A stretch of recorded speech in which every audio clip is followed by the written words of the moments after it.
Waalaikumsalam warahmatullahi wabarakatuh.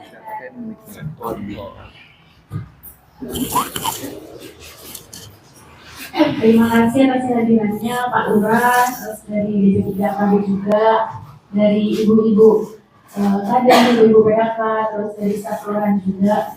Terima kasih telah meluangkan waktunya untuk hadir pada acara siang hari ini, yaitu acara diskusi Kiara. Selanjutnya, sebelum acaranya saya buka, kita baca basmalah dulu untuk membuka acaranya. Bismillahirrahmanirrahim. Untuk susunan acara pada siang hari ini, yang pertama yaitu ada sambutan dari Pak Lurah, kemudian ada sambutan dari DP3KB, lalu selanjutnya ada penyampaian materi, dan yang ketiga ada acara ini yaitu mengenai diskusi Kiara. Langsung saja untuk mempersingkat waktu, edukasi terkait dengan pernikahan ini. Untuk sambutannya, monggo Pak Lurah dipersilakan. Tapi ini katanya ibu, remaja dan anak. Kesehatan ibu, anak dan remaja. Program mungkin. Assalamualaikum warahmatullahi wabarakatuh. Waalaikumsalam warahmatullahi wabarakatuh. Selamat siang dan salam sejahtera bagi kita semua. Alhamdulillah wa syukurillah wa nikmatillah wa la hawla wa la quwwata illa billah. Asyhadu an la ilaha illallah wahdahu la syarikalah. Asyhadu anna Muhammadan abduhu wa rasuluhu la nabiyya ba'dah. Segala puji bagi Allah, Tuhan semesta alam, yang telah melimpahkan banyak nikmatnya kepada kita semua hingga di siang penuh berkah ini kita bisa berkumpul di sini. Dua kalinya salawat serta salam senantiasa kita aturkan kepada junjungan kita Nabi Muhammad SAW. Bapak dan Ibu yang kami hormati, wabil khusus dari DP3KB,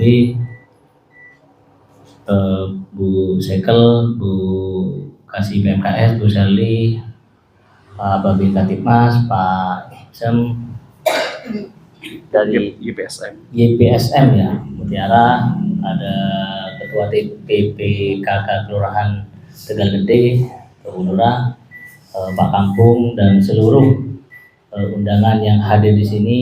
Oh, Bu Ike ya, ada Bu Ike, kelihatan ya, dan semua yang hadir di sini, terima kasih kami aturkan atas kehadirannya, dan mohon maaf apabila ada keterlambatan kami ataupun dalam penyajian yang kita berikan di sini sangat terbatas. Namun sebagaimana info yang akan dilaksanakan pada hari ini, semoga ini bisa menambah pengetahuan bagi kita, semoga ini bisa mengedukasi, dan yang terpenting adalah mengketok tularkan kepada yang lainnya. Karena ilmu kali ini tentu ilmu yang sangat berharga, sangat bermanfaat dalam kehidupan kita bermasyarakat. Apalagi edukasi terkait dengan kesehatan ibu, anak, dan remaja. Ada banyak persoalan kesehatan, tidak hanya kesehatan masalah fisik, namun juga terpenting adalah masalah psikis. Karena ini menjadi titik awal kekuatan, ketahanan, dan kemajuan suatu bangsa. Karena ketika dalam sebuah lingkungan itu secara fisik dia sudah sehat, secara psikis dia sudah baik, maka ide-ide cemerlang, kreativitas dari sebuah keluarga itu akan tumbuh dan berkembang. Yang ini tentu akan berdampak kepada kemajuan dari bangsa itu sendiri. Karena sesuatu yang besar itu tentu senantiasa dimulai dari sesuatu yang kecil. Ya, anggap saja kita sekarang ini sedang mengumpulkan debu untuk membangun sebuah gunung. Kapan itu akan terasa, kapan itu akan kita dapatkan manfaatnya? Ketika yang kita lakukan itu cepat segera diduplikasikan. Ilmu yang kita dapatkan jangan lama-lama disimpan, jangan lama-lama kita pahami, langsung kita praktekkan, langsung kita sampaikan, langsung kita edukasikan kepada masyarakat sekitar. Mungkin kita tahu terkait dengan kekerasan dalam rumah tangga, mungkin kita paham terkait dengan kekerasan kepada anak-anak. Namun ketika kita tidak bisa mengedukasi masyarakat sekitar kita, komunitas kita, apapun kelompoknya yang bisa kita sampaikan, maka ilmu itu tidak akan menjadi bermanfaat. Namun ketika kita bisa, walaupun hanya tahu sedikit, tapi kita sampaikan, kita edukasikan, dan kita sebarluaskan, Maka akhirnya satu orang bisa kita pahami. Kalau di ruangan ini saja ada 20 orang, kemudian menyampaikan kepada satu orang setiap harinya, sudah ada 20 orang yang teredukasi. Jika 30 hari bisa 600 orang yang sudah teredukasi.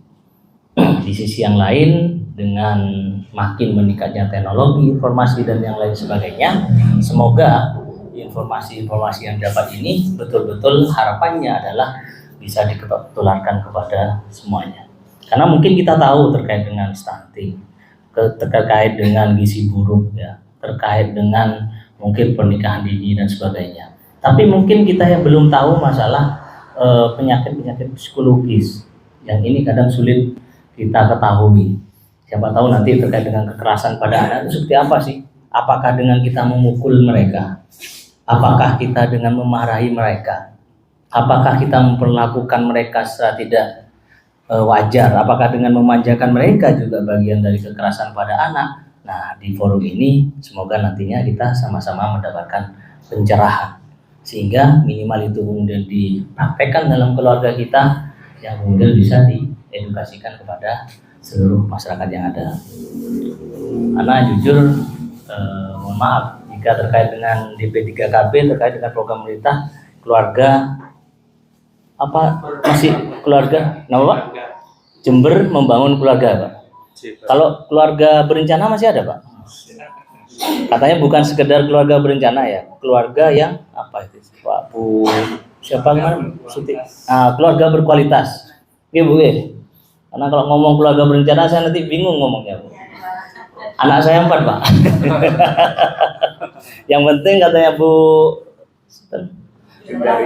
Sundari, yang penting berkualitas ya, Bu. Ya, berapapun itu yang penting berkualitas. Karena ikhtiar kami, Bu Bidan, sudah kita maksimalkan, ternyata Allah menganugerahkan 4, Pak. Ini kan berarti kan rezekinya memang untuk anak 4 itu. Yang penting kan istrinya tetap 1, Pak. Ya, alhamdulillah. Ya, itu ya. Yang penting nanti kita jaga agar berkualitas. Harapannya ya saya juga tambah ilmu dan Bapak Ibu semuanya tambah ilmu. Mungkin itu saja dari kami. Kurang lebihnya saya mohon maaf. Bila taufiq wal hidayah. Fastabiqul khairat. Wassalamualaikum warahmatullahi wabarakatuh. Sebulan dari DP3KB, Pak Joko dipersilakan. Pak Anam. Pak Anam dipersilakan. Mohon maaf. Assalamualaikum warahmatullahi wabarakatuh. Waalaikumsalam. Yang terhormat Bapak Lurah Tegal Gede, Bapak Kamil, Ibu Sekretaris Lurah, para kasih, Pak Babin Kamtipmas Tegal Gede. Biasanya Pak Babin Kamtipmas ini selalu bareng-bareng dengan Pak Babinsa. Mungkin karena sibuk sekarang. Para perangkat kelurahan yang hadir, kemudian dari program Mutiara yang juga saya hormati, terima kasih Ibu Sundari selaku penyuluh KB wilayah Kecamatan Sumbersari dan ibu-ibu kader nih, apa ibu-ibu apa ini? Oh nggih. Dari PPK, dari kader TPK, kader Posyandu yang mungkin tidak bisa saya sebut satu persatu. Iya, menangkap ya. Ungkapan rasa syukur alhamdulillah, marilah senantiasa kita panjatkan kehadirat Allah Subhanahu wa taala semata-mata karena ridhonya. Pada siang yang cerah ini saya beserta sahabat saya bisa hadir di ruangan ini dalam keadaan sehat walafiat. Shalawat beserta salam senantiasa. Kenalkan, nama saya Pak Khairul Anam. Sehari-hari sebagai kasih advokasi dan perlindungan anak, Dinas Pemberdayaan Perempuan, Perlindungan Anak dan Keluarga Berencana Kabupaten Jember, hadir bersama sahabat saya. Namanya Pak Yudi Nugroho. Nama aslinya, tapi nama panggilan cukup dipanggil dengan sebutan Mas J. Mas J, bukan Brigadir J. Beliau sebagai kasih pemenuhan hak anak, yang beliau punya latar belakang, ya ini mungkin sekedar informasi, tukang sunat. Jadi barangkali cucunya, anaknya mau sunat bisa menghubungi beliau. Iya, tinggal pilih metodenya, ada metode ring, ada metode klaim, apalagi saya tidak hafal. Monggo. Jadi kami dari DP3AKB, di DP3AKB itu ada 4 bidang sebagai perkenalan, ada bidang pengendalian penduduk, ada bidang KBKS, ya. 2 bidang ini di bawah naungan BKKBN.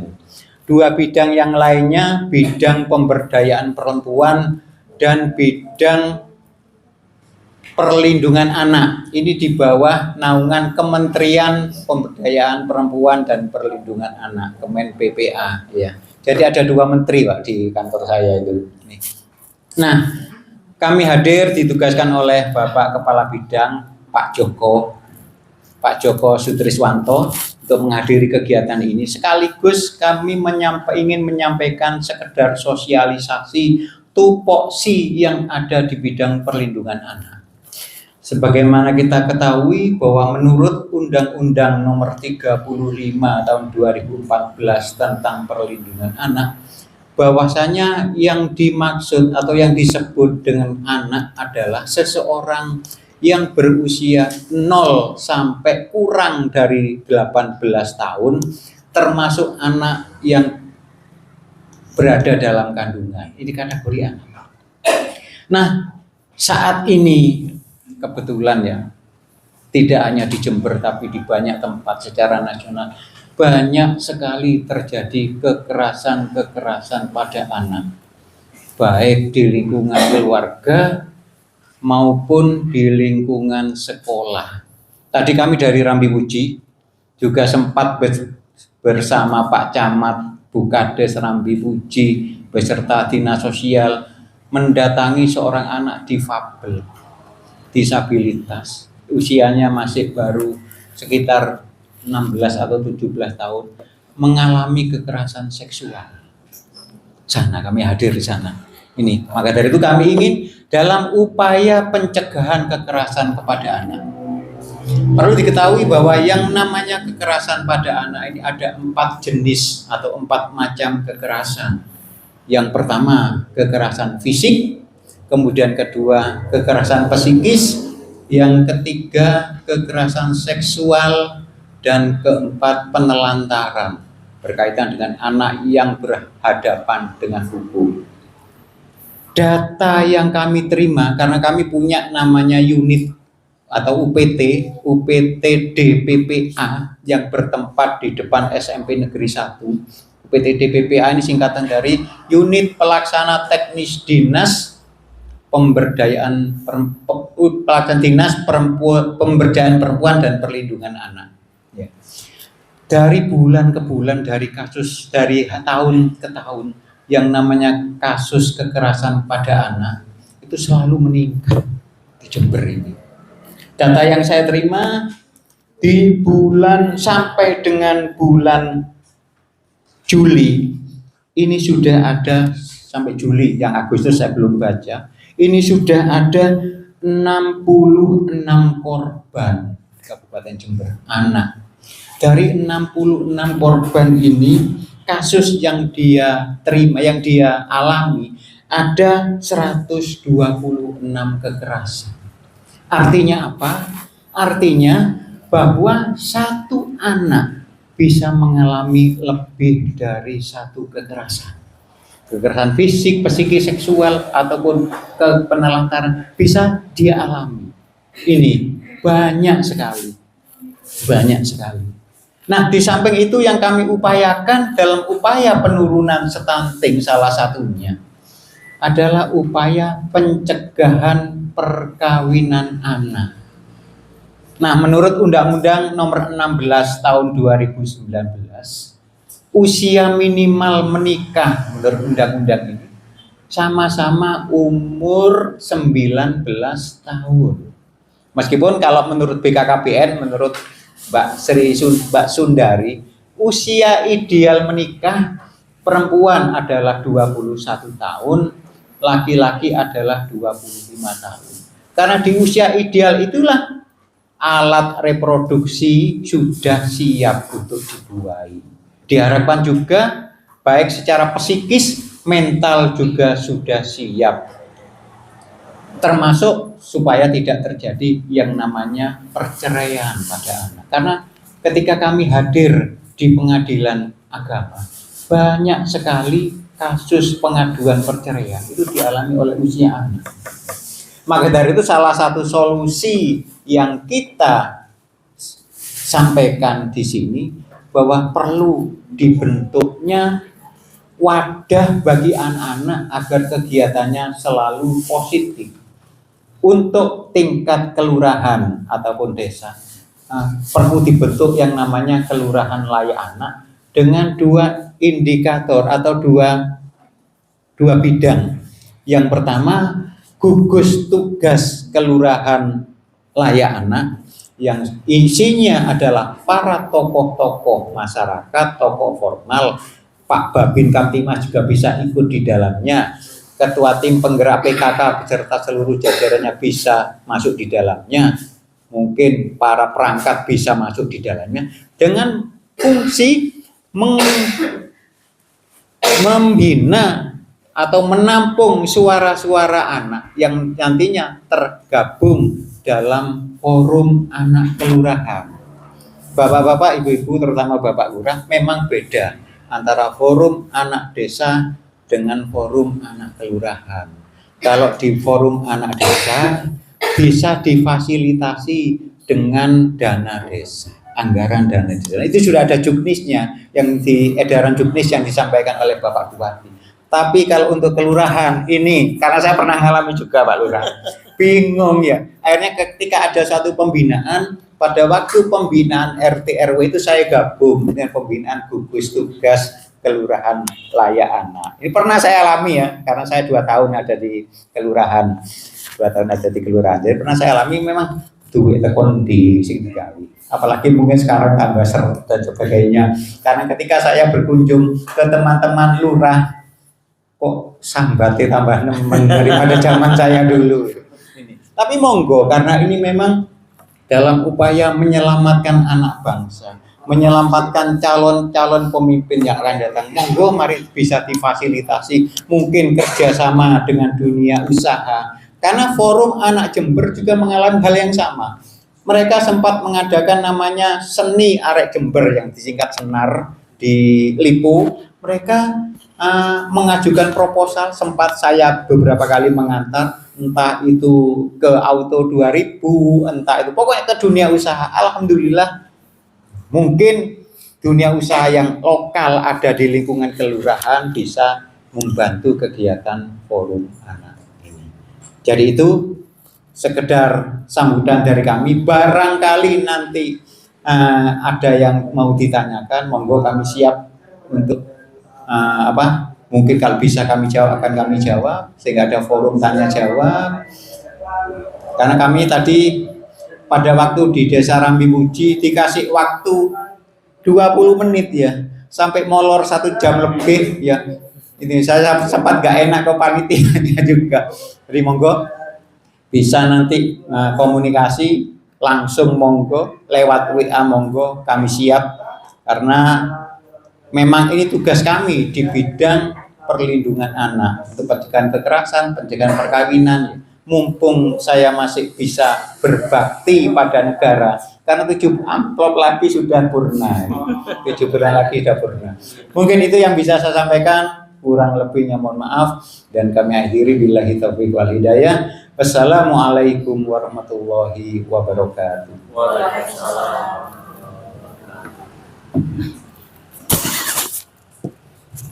Terima kasih Pak Anam atas sambutannya. Langsung saja untuk kegiatan selanjutnya yaitu pembacaan materi yang akan disampaikan oleh Mas Budi. Kepada Mas Budi dipersilakan.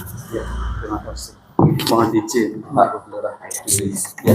Assalamualaikum warahmatullahi wabarakatuh. Waalaikumsalam. Terima kasih atas kesempatan yang diberikan. Yang saya hormati Bapak Anam dan tim dari DP3KB Kabupaten Jember. Yang saya hormati Bapak Lurah Tegal Gede, Kecamatan Sumbersari, yang terhormat Ibu Bidan, Ibu perangkat kelurahan, ibu-ibu undangan yang hadir pada kesempatan siang hari ini. Jadi kegiatan siang hari ini lebih kepada kami juga mensosialisasikan program, namanya adalah program Mutiara. Gitu. Sebenarnya program ini sudah dilakukan secara resmi itu 1 Juli 2022, tetapi memang secara formalnya itu baru ketemu dengan pihak desa dan kelurahan itu pada bulan ini, begitu. Karena di awal-awal bulan kami menyelesaikan tingkat kabupaten, kemudian ke rumah sakit, ke puskesmas, bidan, termasuk pelatihan kader, baru kemudian kita masuk di kegiatan-kegiatan. Nah, tadi pagi juga mulai jam 9 kami melakukan kegiatan yang sama. Kebetulan tadi saya melihat fotonya Pak Anam begitu. Jadi saya tahu tadi pagi Pak Anam ada di Rami Puji begitu ya. Kemudian kemarin saya ketemu Pak Joko di Pace, yang hari pertama di Pace, karena beliau Pak Joko ya Pak Kabid Perlindungan Anak, itu kebetulan hari ini memang bersamaan ya agendanya, ada di Ambulu kalau nggak salah ya. Jadi tidak bisa hadir secara langsung begitu. Nah, program Mutiara ini sebuah akronim ya atau singkatan gitu ya. Jadi meningkatkan nutrisi dan akses layanan kesehatan bagi ibu anak remajanya. Jadi Tiara itu ibu anak remaja begitu ya, kesehatan ibu anak remaja begitu. Jadi biar lebih mudah diingat begitu. Nah, program ini ada beberapa lembaga yang berkolaborasi. Jadi kami di YPSM ini sebuah organisasi masyarakat. Tadi betul disampaikan Pak Anam bahwa sekarang semua pembangunan itu selalu melibatkan 5 sektor gitu ya. Ada pemerintah, kemudian tadi disebutkan dunia usaha, kemudian masyarakat ya, itu juga masuk. Salah satunya ada NGO, kemudian ormas macam ini, kemudian LSM gitu, kemudian ada dari media begitu, dan yang satu lagi akademisi gitu. Nah, itu memang kita tidak bisa lepas sekarang ini karena tidak bisa semua diserahkan kepada pemerintah, karena pemerintah juga punya keterbatasan begitu. Di kami pun juga sama, tidak bisa kami menggarap semuanya ya.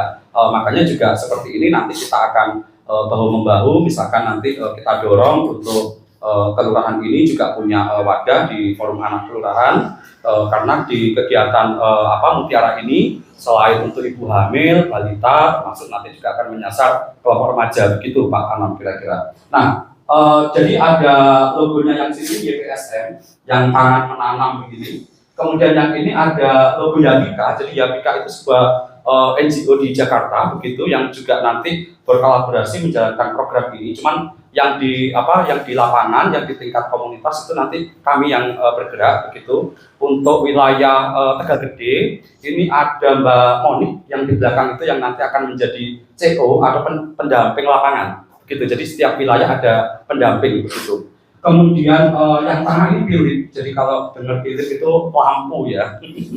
Image-nya selalu dekat dengan lampu begitu. Jadi kalau Philip nanti akan mensupport untuk alat kesehatannya yang nanti akan digunakan untuk ibu hamil, yaitu alat ultrasound begitu. Cuman memang penggunaan ultrasound ini nanti kan dilakukan oleh dokter, tidak bisa oleh bidan begitu. Karena memang secara kewenangan ada batasan ketika bidan menggunakan. Sebetulnya itu SPOG ya, tetapi karena kita ingin mendekatkan layanan ini kepada ibu hamil yang berisiko, itu maka dokter umumnya dilatih untuk menggunakan alat ultrasound begitu. Kemudian yang logo yang itu merah itu Foundation Botnar itu ya, Yayasan Botnar itu juga sebuah yayasan keluarga ya, filantropi di Swiss sana yang jauh-jauh juga punya komitmen terhadap isu perempuan, anak dan remaja. Salah satunya juga terhadap akses layanan kesehatan. Bagaimana kemudian perempuan, anak dan remaja itu juga bisa mengakses layanan kesehatan secara lebih baik.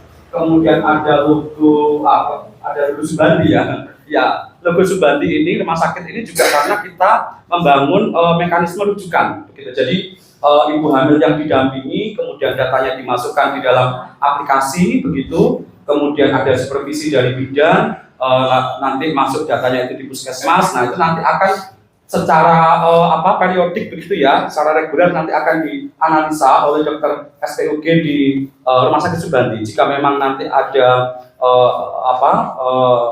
keperluan untuk rujukan, nanti itu tentu rujukannya adalah masuk ke Rumah Sakit Subandi begitu. Makanya ada logo Subandi juga.